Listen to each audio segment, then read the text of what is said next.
കൊച്ചിയിലും അതിശക്തമായ മഴ തുടരുകയാണ്. കനത്ത മഴയെ തുടർന്ന് വാഴക്കാല, ഇടപ്പള്ളി പ്രദേശങ്ങളിൽ വെള്ളം കയറി ചേതൻ ചേരുകയാണ്. കൊച്ചിയിലെ വിവരങ്ങൾ നൽകാൻ ചേതൻ, കഴിഞ്ഞ ദിവസം ഏറ്റവും കൂടുതൽ മഴ ലഭിച്ച ജില്ല കൂടിയാണ് എറണാകുളം ജില്ല. പല മേഖലകളും വെള്ളത്തിനടിയിലായിരുന്നു. ഇപ്പോഴെങ്ങനെയാണ് വിവരങ്ങൾ? അതായത് ഇന്നലെ ശക്തമായ മഴയാണ് പെയ്തതെങ്കിൽ ഇന്ന് രാവിലോടുകൂടി മഴയ്ക്ക് ശമനം നൽകി. മഴ പൂർണ്ണമായും പിൻവാങ്ങുന്ന ഒരു അവസ്ഥ ഉച്ചയ്ക്ക് ഏകദേശം 3 മണിയോടുകൂടി കൊച്ചി നഗരത്തിലൊക്കെ ഉണ്ടായിരുന്നു.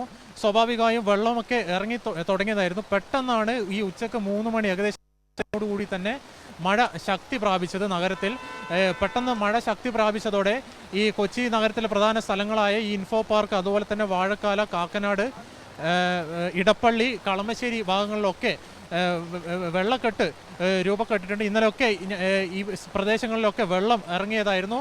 പെട്ടെന്നായിരുന്നു മഴ കൂടിയത്. സ്വാഭാവികമായും പ്രേക്ഷകർക്ക് ദൃശ്യങ്ങളിലൊക്കെ കാണാം. ഇവിടെ വെള്ളം കയറിയിട്ടുണ്ട്.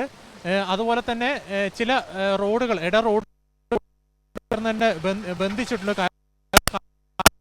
വാഹനം കയറിയാൽ ഈ വാഹനം കയറുന്ന മൂലം ഈ മറ്റ് സമീപത്തുള്ള വീടുകളിലേക്കും കടകളിലേക്കൊക്കെ പെട്ടെന്ന് തന്നെ വെള്ളം കയറുന്നാൽ ഈ പ്രദേശത്തൊക്കെ ഇങ്ങനെ കയറുപയോഗിച്ച് ഈ ബന്ധിപ്പിച്ചിട്ടുണ്ട് നാട്ടുകാർ. പ്രാപിച്ചത് ജില്ലയിൽ ഇപ്പോൾ നിലവിൽ 2 ക്യാമ്പുകളാണ് ഇപ്പോൾ തുറന്നിരിക്കുന്നത്, ദുരിതാശ്വാസ ക്യാമ്പുകൾ. ഒന്ന് ഈ കാക്കനാട് MA അബൂബക്കർ LP സ്കൂളിലും അതുപോലെ തന്നെ കളമശ്ശേരി VHS സ്കൂളിലുമാണ് 2 ദുരിതാശ്വാസ ക്യാമ്പുകൾ തുറന്നത്.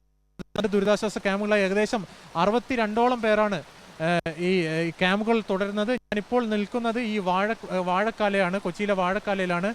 പെട്ടെന്ന് ദൃശ്യങ്ങളൊക്കെ പ്രേക്ഷകർക്ക് കാണാം. പെട്ടെന്നായിരുന്നു വെള്ളം ഇവിടെ പൊന്തിയത്. സ്വാഭാവികമായും വാഹനമൊക്കെ ഇങ്ങോട്ടേക്ക് വരാൻ വളരെ അധികം ബുദ്ധിമുട്ടുന്നുണ്ട്. ഈ കനത്ത വെള്ളക്കെട്ടായതിനാൽ സ്വാഭാവിക ഈ ഇഴജന്തുക്കളുടെ ഒരു സാന്നിധ്യമൊക്കെ ഉണ്ടാവും. അത്തരത്തിലുള്ള അപകടം തന്നെ ഇവിടെ പതിയിരിക്കുന്നുണ്ട്.